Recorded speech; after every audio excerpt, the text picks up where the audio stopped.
मलाला मगरिब को खुश करती हुई नजर आती हैं। वो नशा करने का इतराफ़ करती हैं, सेक्स से शनासाई का वाक़या बताती हैं। मलाला को दुनिया भर से लोग ताने देते रहे कि वो क्यों गज़ा में जलती हुई बच्चियों के लिए भरपूर आवाज़ नहीं उठाती। मलाला की कहानी हमेशा दो दुनियाओं से ताल्लुक़ रखती है, एक वो जिसने इन्हें जन्म दिया, दूसरी वो जिसने इन्हें बेच दिया। दूसरी तरफ ग्रीटा ने अपने शाऊर और सच्चाई के ज़ोर पर दुनिया के ताकतवर रहनुमाओं को ललकारा। ग्रीटा का पैगाम दिल से निकलता है, ना किसी ब्रांड मैनेजर के जरिए तराशा जाता है। मलाला आलमी एस्टेब्लिशमेंट के लिए आसान है। ग्रीटा नापसंदीदा एक्टिविस्ट हैं जो ताकतवरों के ज़मीर को चुभती हैं।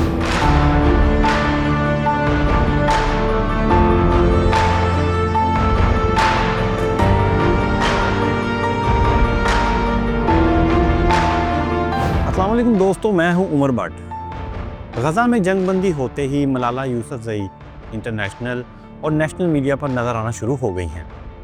इस मरतबा इन्होंने कोई बड़ा कारनामा सरअंजाम नहीं दिया। इनकी नई किताब मार्केट में आने वाली है, इसलिए मलाला इस किताब की पब्लिसिटी के लिए मीडिया को इंटरव्यूज़ देती हुई नज़र आ रही हैं।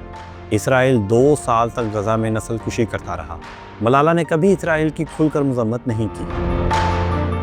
मलाला का मुवाजना अक्सर स्वीडन की एक्टिविस्ट ग्रीटा थनबर्ग से किया जाता है। ग्रीटा थनबर्ग 2 मरतबा गज़ा पहुंचने की कोशिश में इसराइल के हाथों गिरफ्तार हुई। मलाला को दुनिया भर से लोग ताने देते रहे कि वो क्यों गज़ा में जलती हुई बच्चियों के लिए भरपूर आवाज़ नहीं उठाती। इनकी नई किताब फाइंडिंग माई वे 21 अक्टूबर को मार्केट में पेश की जा रही है। इनके हर नए इंकशाफ में सच्चाई से ज़्यादा वक्त का इंतखाब नुमाया है और ऐसा दिखाई दे रहा है कि किताब का मौजू और टाइमिंग हकीकत में मलाला की साख को बहाल करने की कोशिश है। अपनी इस याददाश्त में भी मलाला मगरिब को खुश करती हुई नज़र आती हैं। वो नशा करने का इतराफ़ करती हैं, सेक्स से शनासाई का वाक़या बताती हैं। ऐसा लगता है जैसे सब कुछ बैरून मुल्क दाद हासिल करने के लिए तरतीब दिया गया हो। दाद समेटने के चक्कर में मलाला अपने वतन में बेचैनी का भी ख्याल नहीं रखती।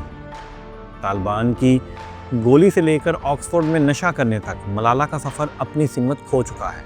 मलाला की कहानी हमेशा 2 दुनियाओं से ताल्लुक़ रखती है, एक वो जिसने इन्हें जन्म दिया, दूसरी वो जिसने इन्हें बेच दिया। आज इस वीडियो में हम देखेंगे कि मलाला यूसुफ़ज़ई किस तरह एक इंटरनेशनल एक्टिविस्ट से इंटरनेशनल एस्टेब्लिशमेंट का खिलौना बनकर रह गई है। मेरे साथ रहिएगा।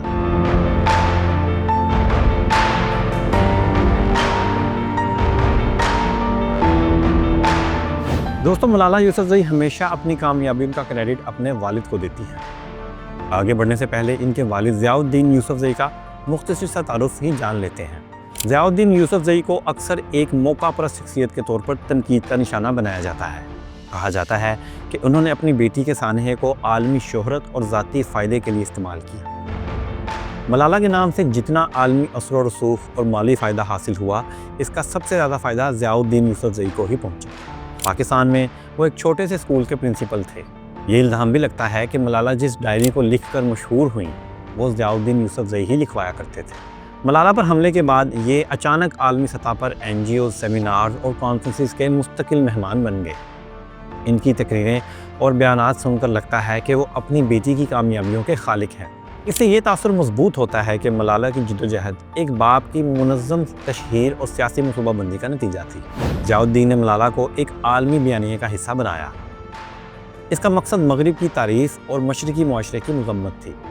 वो मगरबी मीडिया के लिए एक मिसाली रोशन ख्याल पाकिस्तानी बाप के किरदार में फिट बैठ गए। गज़ा, कश्मीर और दीगर हसास इशूज़ पर इनकी खामोशी साबित करती है कि वो अपने असर और रसूख को सिर्फ महफूज और फ़ायदेमंद मामला तक ही महदूद रखते हैं। मलाला के वालिद को आज भी एक ऐसे बाप के तौर पर देखा जाता है जिसने अपनी बेटी की कहानी को एक ब्रांड में बदल दिया। इसने असूलों से ज़्यादा फ़ायदे और शनाख्त का सौदा किया।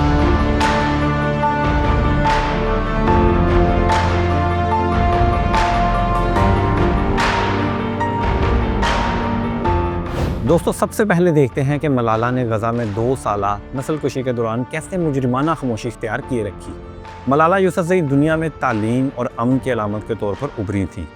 वही मलाला आज हमें अपने नज़रियात और किरदार के ख़िलाफ़ खड़ी नज़र आती है। वो लड़की जो कभी तालिबान की गोलियों के सामने खड़ी होकर बच्चियों की तालीम के हक़ में बात करती थी, इसराइल के सामने इसकी ज़ुबान पर ताला पड़ गया। दुनिया भर के इंसानी हकूक़ के कारकुन, सहाफ़ी और आम लोग इस खामोशी पर सवाल उठाते रहे और वो पूछते रहे कि आखिर मलाला की इंसानियत सिर्फ मखसूस इलाकों तक ही क्यों महदूद है? क्या फ़लस्तीनी बच्चियाँ इंसान नहीं? क्या इनका तालीम हासिल करने और ज़िंदा रहने का हक़ बाकी इंसानों से कम है? इसराइली फ़ौज स्कूलों को निशाना बनाती है जहाँ मलाला जैसी ख्वाब देखने वाली बच्चियाँ पढ़ती हैं। तब इनकी ज़ुबान बंद हो जाती है। ना इन्हें स्कूल में जलती बच्चियाँ नज़र आती हैं, ना भूख से बिलखते बच्चों की सिसकियाँ मलाला के कानों तक पहुँच पाती हैं।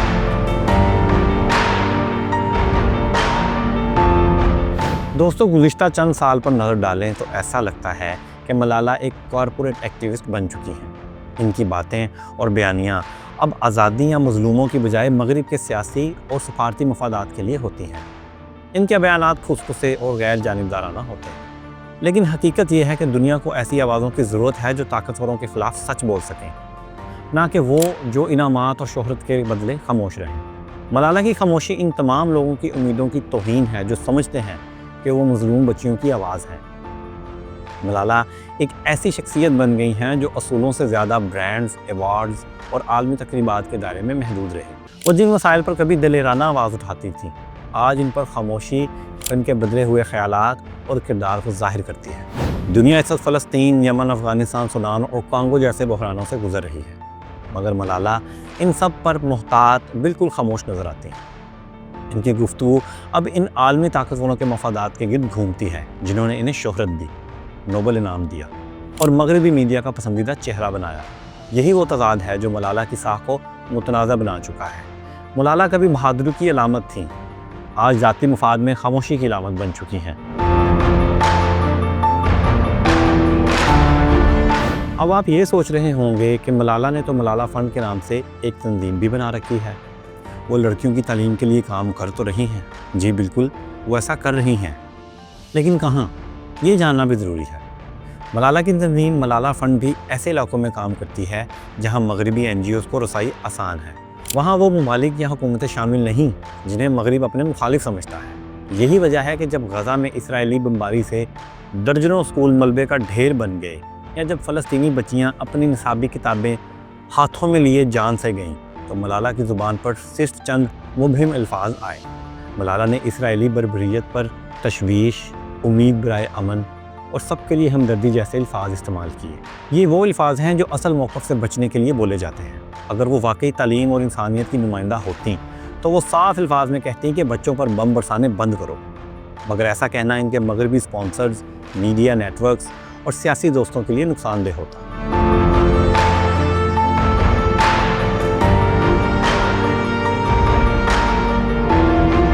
तकलीफ़ की बात यह है कि आलमी असर और रसूख के बावजूद मलाला का मौजूदा किरदार ज़्यादातर ब्रांड एम्बेसडर जैसा ही है। वो एप्पल, गूगल, नेटफ्लिक्स और आलमी फॉर्म्स पर वही बात करती हैं जो मगरिब में कबूल हो सके, यानी ऐसी बात जो हल्का फुल्का सा शोर तो पैदा करे लेकिन तनाज़ा ना पैदा करे। इनके सोशल मीडिया पैगामात अक्सर ऐसे लगते हैं जैसे किसी पब्लिक रिलेशंस टीम ने बड़े एहतियात से लिखे हों। इसे कॉरपोरेट एक्टिविज़म कहते हैं। इसका मकसद किसी मज़लूम के हक़ में बोलना नहीं, बल्कि अपनी आलमी साख और मार्केट वैल्यू बरकरार रखना होता है। मलाला अब एक ऐसी अलामत बन चुकी हैं जिसे मगरिब ने तख्लीक किया, संवारा और अपने आलमी बयानिए में फ़िट किया। वो महफूज एहतजाज की नुमाइंदा हैं, जहाँ सिर्फ इन मौज़ूआत पर आवाज़ उठाई जाती है जिनसे आलमी ताकतवरों के मफादात को चोट ना लगे। दुनिया जब अक़वाम मुत्तहिदा, नोबल कमेटी या मगरिबी मीडिया में इन्हें सुनती है तो एक खूबसूरत तकरीर तो सुनाई देती है, मगर सच की गूंज कहीं खो जाती है।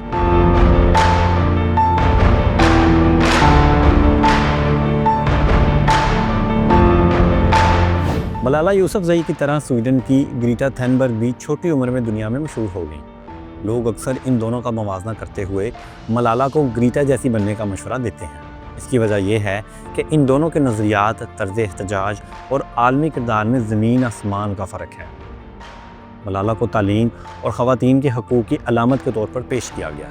ग्रीटा माहौलियाती तब्दीली के ख़िलाफ़ आलमी बेदारी की सबसे तवाना आवाज़ बनकर उभरी। मलाला की जद्दोजहद ने एक अलमियत से जन्म लिया। दूसरी तरफ ग्रीटा ने अपने शऊर और सच्चाई के ज़ोर पर दुनिया के ताकतवर रहनुमाओं को ललकारा, और यही वो नुक्ता है जो ग्रीटा को ज़्यादा हकीकी और बेखौफ एक्टिविस्ट के तौर पर नुमायाँ करता है।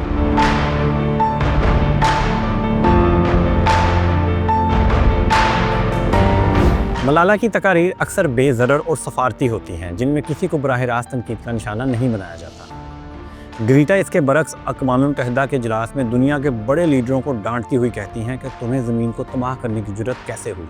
वो ताकतवरों का नाम लेकर चैलेंज करती हैं, चाहे वो अमेरिका हो या चीन या यूरोपीय कंपनियाँ। इनकी सच्चाई तल्ख ज़रूर है, मगर वो खालिस है, गैर मशरूत है। ग्रीटा का पैगाम दिल से निकलता है, ना किसी ब्रांड मैनेजर के ज़रिए तराशा जाता है। मलाला अब ज़्यादातर मगरबी मीडिया के अवार्ड शोज, यूनिवर्सिटी लेक्चर्स या नरम बयानिए वाले इंटरव्यूज़ तक महदूद हैं। ग्रीटा हर जगह खुलकर बोलती हैं, चाहे इन्हें तनकीद का सामना करना पड़े। वो खामोश नहीं रहती। अगर दोनों को आलमी असर के लिहाज से देखा जाए तो मलाला की मकबूलियत ज़्यादा है, मगर ग्रीटा का असर ज़्यादा गहरा है। मलाला आलमी इस्टेब्लिशमेंट के लिए आसान है। ग्रीटा नापसंदीदा एक्टिविस्ट हैं जो ताकतवरों के ज़मीर को चुभती हैं। मलाला की दुनिया रोशन मगर महफूज है। ग्रीटा की दुनिया मुश्किल मगर सच्ची है। मलाला के एक्टिविज़म ने एक ख्वाब बेचा, ग्रीटा के एक्टिविज़म ने एक हकीकत जगाई। तारीख़ शायद मलाला को एक अलामत के तौर पर याद रखे, मगर ग्रीटा को एक तहरीक के तौर पर याद रखेगी।